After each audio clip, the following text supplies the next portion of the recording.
Electron transport system क्या होता है एंड ऑक्सीडेटिव फॉस्फोराइलेशन क्या होता है, इसके बारे में कंप्लीट आज इस लेक्चर में हम जानेंगे। जो रेस्पिरेटरी प्रोसेस होता है ना, टू रिलीज एंड यूटिलाइज करता है एनर्जी को जो स्टोर होती है NADH और FADH की फॉर्म में जो एनर्जी स्टोर होती है ना, उसको कैसे रेस्पिरेटरी प्रोसेस जो है वो यूटिलाइज करता है, उसके बारे में इलेक्ट्रॉन ट्रांसपोर्ट सिस्टम हमें बताता है। जैसे कि आप इस मेम्ब्रेन को देखिए, इलेक्ट्रॉन ट्रांसपोर्ट सिस्टम, ये बाहर वाला जो मेम्ब्रेन है ना, ये जो आपको दिखाई दे रही है, ये है इंटर मेम्ब्रेन स्पेस, दो मेम्ब्रेन के बीच का स्पेस, ये है अंदर वाले माइटोकॉन्ड्रिया। मतलब ये जो माइटोकॉन्ड्रिया होती है ना आपके सेल के अंदर, जो डबल मेम्ब्रेन बाउंड जो आपका ATP हाउस होता है, उसके लेयर के बारे में हम स्टडी कर रहे हैं। ठीक है, सो उसकी एक आउटर मेम्ब्रेन होती है और एक होती है इनर मेम्ब्रेन। इन दोनों मेम्ब्रेन के बीच के स्पेस को बोलते हैं इंटर मेम्ब्रेन स्पेस, जहाँ पे क्या होती है, इलेक्ट्रॉन ट्रांसपोर्ट सिस्टम जो है वो चलती है।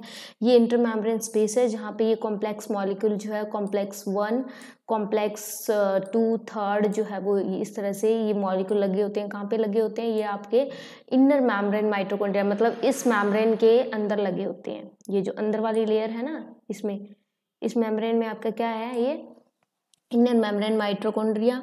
ये बीच वाले स्पेस को इंटर मेम्ब्रेन, बाहर वाले को हम बोलते हैं, ठीक है, आउटर मेम्ब्रेन। और ये जो अंदर है ना, ये है आपकी मैट्रिक्स। ठीक है, ये जो अंदर है ये है मैट्रिक्स। तो किस तरह से क्या हो रहा है, अभी 1 बाय 1 हम बात करेंगे। ठीक है, साथ में हम रीड करेंगे NCERT को।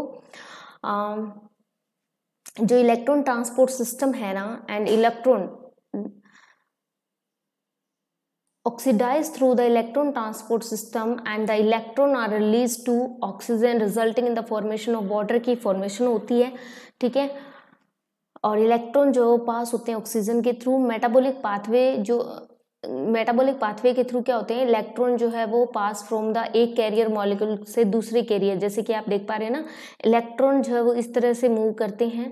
ठीक है, यूबिक्विनोन के पास पहुंचे, यूबिक्विनोन से यूबिक्विनोल के पास UKUH2 के पास पहुंचे, UKUH2 से साइटोक्रोम C के पास पहुंचे इलेक्ट्रॉन। ठीक है, साइटोक्रोम C से फिर दोबारा नेक्स्ट कॉम्प्लेक्स के पास पहुंचे, देन फर्दर कॉम्प्लेक्स के साइटोक्रोम C के पास पहुंचे, और इस तरह से कॉम्प्लेक्स फिफ्थ के पास पहुंच जाते हैं और हमारी एनर्जी जो है वो फॉर्मेशन होती है।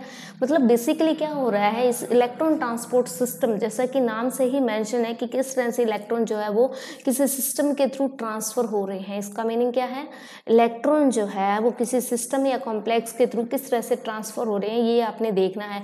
इलेक्ट्रॉन जो है वो NADH से, यहाँ पे इलेक्ट्रॉन जो है वो कहाँ से, NADH, यहाँ पे देख पा रहे हो ना, NADH से इलेक्ट्रॉन निकले। ठीक है, और प्रोड्यूस इन माइटोकॉन्ड्रियल, ये जो इलेक्ट्रॉन है वो कहाँ पे प्रोड्यूस हो रहे हैं, माइटोकॉन्ड्रियल मैट्रिक्स में। ठीक है, सिट्रिक एसिड साइकिल के टाइम पे, क्योंकि सिट्रिक एसिड की साइकिल जो है वो माइटोकॉन्ड्रियल मैट्रिक्स के अंदर चलती है। क्रैब साइकिल जो होती है वो oxidize by the NADH dehydrogenase. यहाँ पे इस एंजाइम की हेल्प से कॉम्प्लेक्स 1, ठीक है, ये फर्स्ट जो है इसको हम कॉम्प्लेक्स 1 बोलते हैं। जैसा कि आप देख पा रहे हैं, कॉम्प्लेक्स 1 का क्या नाम है, NADH डिहाइड्रोजिनेज एंजाइम नाम है इसका। ठीक है, इलेक्ट्रॉन आर देन ट्रांसफर्ड होते हैं यूबिक्विनोन के पास गए ना, यहाँ से इलेक्ट्रॉन निकले आयरन सल्फर के थ्रू होते हुए, ये यूबिक्विनोन के पास पहुंच गए। ठीक है, यूबिक्विनोन से फिर वो इलेक्ट्रॉन कहाँ गए, यूबिक्विनोन कहाँ पे अटैच है, ये इनर माइटोकॉन्ड्रियल मेम्ब्रेन पे अटैच है। ठीक है, और यहाँ से ये रिसीव करते हैं, रिड्यूसिंग इक्विवेलेंट वाया FADH के थ्रू जो है वो रिसीव किए जाते हैं इलेक्ट्रॉन। ठीक है, बाय कॉम्प्लेक्स सेकेंड कॉम्प्लेक्स के थ्रू जो है वो इलेक्ट्रॉन ले लिए जाते हैं। That is generated during oxidation of succinate. ये जो है वो किस तरह से जनरेट होते हैं, क्योंकि ऑक्सीडेशन होता है ना सक्सीनेट का, सिट्रिक एसिड, मतलब इस वाले साइकिल, यहाँ पे जो साइकिल चल रही है उसकी भी साथ साथ में बात की जा रही है कि ये इलेक्ट्रॉन किस तरह से जनरेट हुए हैं। ठीक है, द रिड्यूस यूबिक्विनोल, जिसको हम यूबिक्विनोल भी बोलते हैं, ये जो है यूबिक्विनोल इज देन ऑक्सीडाइज, ये भी फर्दर ऑक्सीडाइज होके क्या बनाता है, ट्रांसफर करता है इलेक्ट्रॉन किसके पास, ये फर्दर ऑक्सीडाइज करके नंबर ऑफ सिस्टम के थ्रू, और यहाँ पे साइटोक्रोम C के पास इलेक्ट्रॉन आ जाते हैं। ठीक है, साइटोक्रोम C जो है वो इलेक्ट्रॉन लेता है बाया बी से, बी के पहले बी के पास गए, फिर आयरन सल्फर से होते हुए साइटोक्रोम C1, C1 से साइटोक्रोम C जो कि आउटर सरफेस पे लगा हुआ है कॉम्प्लेक्स थर्ड के, ठीक है। सो साइटोक्रोम C जो है एक स्मॉल प्रोटीन है जो आउटर सरफेस पे लगा होता है मेम्ब्रेन को, और act as a mobile carrier की तरह काम करता है। किसकी तरह? मोबाइल कैरियर की तरह काम करता है, और ट्रांसफर करता है electron between the complex third के बीच में, जो है वो इलेक्ट्रॉन को ट्रांसफर करने का काम करता है, थर्ड और फोर्थ के बीच में। ये फोर्थ है ना, ठीक है, थर्ड और फोर्थ के बीच में जो साइटोक्रोम C है ये इलेक्ट्रॉन को ट्रांसफर करने का काम करता है, और थर्ड और फोर्थ के बीच में आपका कॉम्प्लेक्स लगा होता है सेकंड, जहाँ पे सक्सिनेट डिहाइड्रोजनेज नाम है ना सेकंड कॉम्प्लेक्स का, और थर्ड कॉम्प्लेक्स का नाम है साइटोक्रोम BC1, ठीक है। फर्स्ट कॉम्प्लेक्स का NADH डिहाइड्रोजनेज नेम है, ठीक है। ये मैं थोड़ा रिमूव कर देती हूँ, ज्यादा कुछ हो गया है आई थिंक, सॉरी, ठीक है।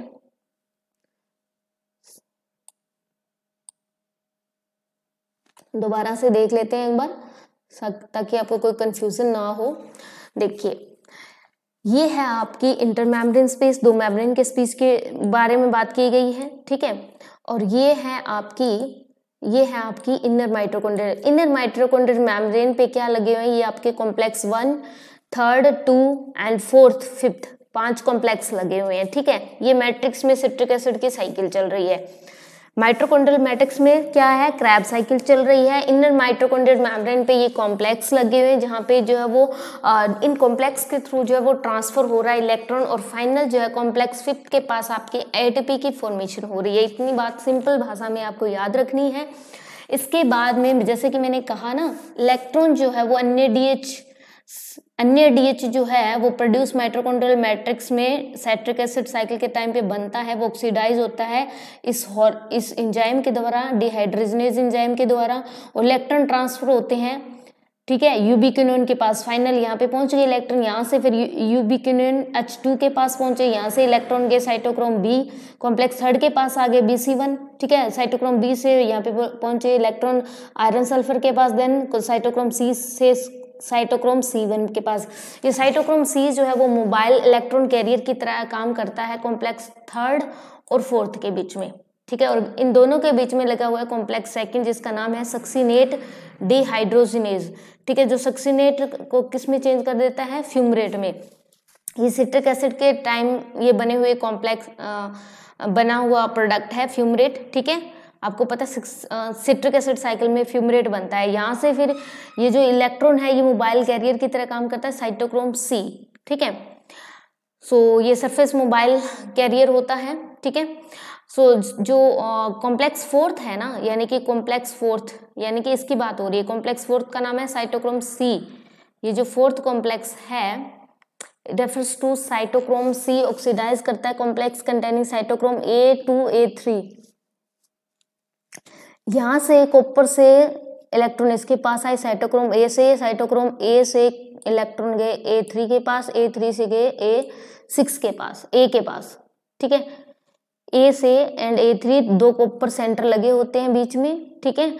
और electron pass from carrier to another via complex 1 to 4 तक जाते हैं, एक कैरियर से दूसरे कैरियर के पास। इस तरह से जो है वो साइकिल चलती जाती है, ठीक है। सो अब हम बात करते हैं कॉम्प्लेक्स फिफ्थ की, ATP सिंथेटेज। इस कॉम्प्लेक्स फिफ्थ को हम बोलते हैं ATP सिंथेटेज एंजाइम, और या कॉम्प्लेक्स फिफ्थ बोलते हैं फॉर द प्रोडक्शन ऑफ, इस यहाँ पे ATP का प्रोडक्शन होता है ADP से यहाँ पे ATP का प्रोडक्शन हुआ, ठीक है। और इनऑर्गेनिक फॉस्फेटाइन भी हमारा बना है भाई, देख लो, ठीक है। और देन हमारा क्या हुआ, नंबर ऑफ ATP मॉलिक्यूल्स कितने बनेंगे, कितने नंबर ऑफ ATP मॉलिक्यूल इस साइकिल के टाइम पे बनेंगे ड्यूरिंग इलेक्ट्रॉन ट्रांसपोर्ट चेन। ये डिपेंड करता है नेचर ऑफ इलेक्ट्रॉन डोनर के नेचर पे डिपेंड करता है। ऑक्सीडेशन अगर एक मॉलिक्यूल ऑफ NADH का होगा तो वो देता है 3 मॉलिक्यूल, एक NADH हमें 3 मॉलिक्यूल ATP के देगा। कौन? एक NADH कितने मॉलिक्यूल देगा भाई? 3 ATP जनरेट करने का काम करता है। जबकि एक मॉलिक्यूल अफेडीएच यानी कि फ्यूमरेट हमें देता है 2 मॉलिक्यूल ATP। एक फ्यूमरेट हमें देगा 2 मॉलिक्यूल किसके? ATP के। 2 ATP के मॉलिक्यूल जनरेट करें। बेसिक बात यही है कि आपको पता होना चाहिए कि हमें एक NADH से कितनी एनर्जी मिलती है, 3 ATP के मॉलिक्यूल, और एक FADH से हमें मिलता है, FADH2 से हमें मिलता है 2 ATP के मॉलिक्यूल मिलते हैं, ठीक है। ऑल दो एरोबिक प्रोसेस जो होता है रेस्पिरेशन का takes place only in presence. Aerobic respiration आपको पता है ऑक्सीजन की प्रेजेंस में ही होता है, और टर्मिनल स्टेज लिमिटेड रोल जो होता है ऑक्सीजन का वो लिमिटेड होता है टर्मिनल स्टेज ऑफ प्रोसेस में।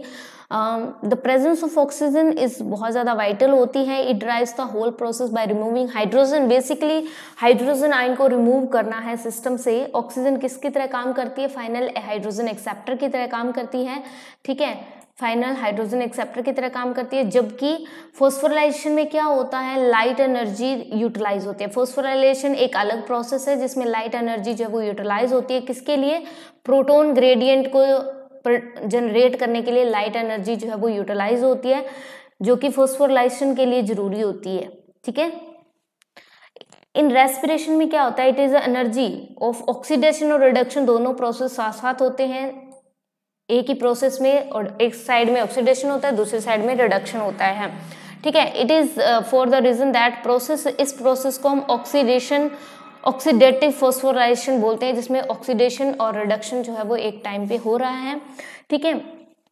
अगर आपने एक वर्ड सुना होगा कीमियोस्मोटिक हाइपोथेसिस, जिसके बारे में हमने पहले भी स्टडी किया है, ठीक है। सो इसमें क्या होता है, एनर्जी जो है वो रिलीज होती है किसके टाइम पे, इलेक्ट्रॉन ट्रांसपोर्ट सिस्टम के टाइम पे जो एनर्जी रिलीज होती है वो यूटिलाइज होती है सिंथेसाइज करने में, किसमें, एटीपी को with the help of complex fifth complex की हेल्प से जो है वो जो एनर्जी रिलीज हुई है ना उसको यूटिलाइज किया जाता है एटीपी बनाने में। दिस कॉम्प्लेक्स में 2 मेजर कंपोनेंट होते हैं, जैसा कि आप देख पा रहे हैं। ये बाहर वाला जो होता है वो F1 पार्टिकल होता है, जो मेम्ब्रेन के अंदर धंसा हुआ पार्टिकल है उसको F0 बोलते हैं, F0 भी कॉल कर देते हैं कुछ लोग, ठीक है। 2 major component F1 F0। F1 जो है वो हेड पीस होता है, हेड की तरह दिख रहा है ना, हेड की तरह ये दिखाई दे रहा है, ये हमारा क्या है, एक हेड पीस होता है। पेरिफेरल मतलब साइडों में मेम्ब्रेन प्रोटीन कॉम्प्लेक्स होता है ये, एंड इसके साथ and contain the site for synthesis of ATP from ADP. और इस टाइम पे क्या है, एडीपी से और फॉस्फेटाइन से हमें क्या मिलती है, एनर्जी मिलती है, जैसा कि आप देख पा रहे हैं। F0 जो है वो इंटीग्रल मेम्ब्रेन के बीच में धंसा हुआ पार्टिकल होता है, मॉलिक्यूल है, इंटीग्रल मेम्ब्रेन प्रोटीन है। ये जो F0 है ये क्या है, इंटीग्रल मेम्ब्रेन प्रोटीन है, ठीक है, देख पा रहे हैं, ये इंटीग्रल मेम्ब्रेन प्रोटीन है जो क्या बनाता है, एक चैनल बनाता है जिसके थ्रू क्या होता है, प्रोटॉन जो है आर पार जाते हैं। इसकी हेल्प से प्रोटॉन जो है इस साइड से इस साइड जाएंगे, ठीक है, देख पा रहे हो ना, 2 H पॉजिटिव जा रहे हैं। ज्यादा मैंने कचरा सा फैला दिया है, थोड़ा रिमूव कर देते हैं, ठीक है। जो हमारे इलेक्ट्रॉन है वो इसको क्रॉस करके जाते हैं भाई दूसरी साइड, ठीक है।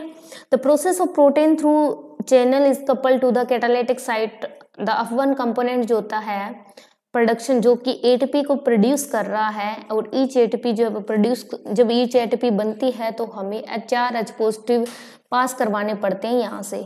एक एटीपी बनाने के लिए हमें कितने मॉलिक्यूल भेजने पड़ेंगे, 4, ठीक है। 4 H positive pass through the F0 from the intermembrane space to the matrix down the electron proton gradient। मतलब इलेक्ट्रॉन प्रोटॉन ग्रेडियंट के डाउन 4 H पॉजिटिव जाएंगे तब जाके कहीं हमारी एटीपी बनेगी। तो ये कुछ था हमारा प्रोसेस इलेक्ट्रॉन ट्रांसपोर्ट सिस्टम। इसमें बेसिकली एग्जाम यहाँ से फॉर्म होता है कि सबसे पहले आपको पता होना इलेक्ट्रॉन ट्रांसपोर्ट चेन जो है वो इनर माइटोकॉन्ड्रियल मेम्ब्रेन पे चलती है, ठीक है, इनर माइटोकॉन्ड्रियल मेम्ब्रेन पे। ये क्योंकि 5 कॉम्प्लेक्स लगे होते हैं, एक तो है कॉम्प्लेक्स 1 जिसका नाम है NADH डिहाइड्रोजिनेज कॉम्प्लेक्स, दूसरे कॉम्प्लेक्स का नाम है जी हमारे सक्सिनेट डिहाइड्रोजिनेज, थर्ड कॉम्प्लेक्स का नाम है हमारे साइटोक्रोम BC1, फोर्थ कॉम्प्लेक्स का नाम है साइटोक्रोम C ऑक्सीडेज, ठीक है, और फिफ्थ कॉम्प्लेक्स का नाम है हमारा ATP सिंथेटेज, जहाँ पे एटीपी की फॉर्मेशन हो रही है एक्चुअल में। अदरवाइज यहाँ से कॉम्प्लेक्स फर्स्ट से इलेक्ट्रॉन का ट्रांसफर होता है, देन थर्ड के पास पहुँच से, थर्ड से सेकंड, सेकंड से सेकंड, थर्ड और फोर्थ के बीच लगा होता है, ठीक है। तो ये साइटोक्रोम सी जो इनके सरफेस पे लगा होता है, जो मोबाइल इलेक्ट्रॉन ट्रांसफर की तरह काम करता है, ठीक है। और फाइनली जो है वो इस फिफ्थ मॉलिक्यूल के पास आपके जो है वो 2H पॉजिटिव आ जाते हैं और अफ नोड से क्रॉस करके जो है वो अंदर की साइड जाते हैं, ठीक है। 4H पॉजिटिव जाएंगे तब जाके कहीं एनर्जी फॉर्म होगी इस एटीपी सिंथेटेज के द्वारा, ठीक है। ये हमारी कुछ बेसिक बातें हैं जो हमने स्टडी कर ली। और इसमें हमने क्या देखा, इलेक्ट्रॉन ट्रांसपोर्ट सिस्टम में हमें इस बात का पता लगता है कि जो अन्य डीएच है वो 3 एटीपी मॉलिक्यूल बनाएगा, जो FeDH2 है वो 2 एटीपी एनर्जी अपने अंदर स्टोर करके रखता है। तो ये कुछ बेसिक बातें थी। मैं उम्मीद करती हूँ आज का लेक्चर काफ़ी ज़्यादा हेल्पफुल रहेगा एग्जाम के पॉइंट ऑफ व्यू से। Thank you.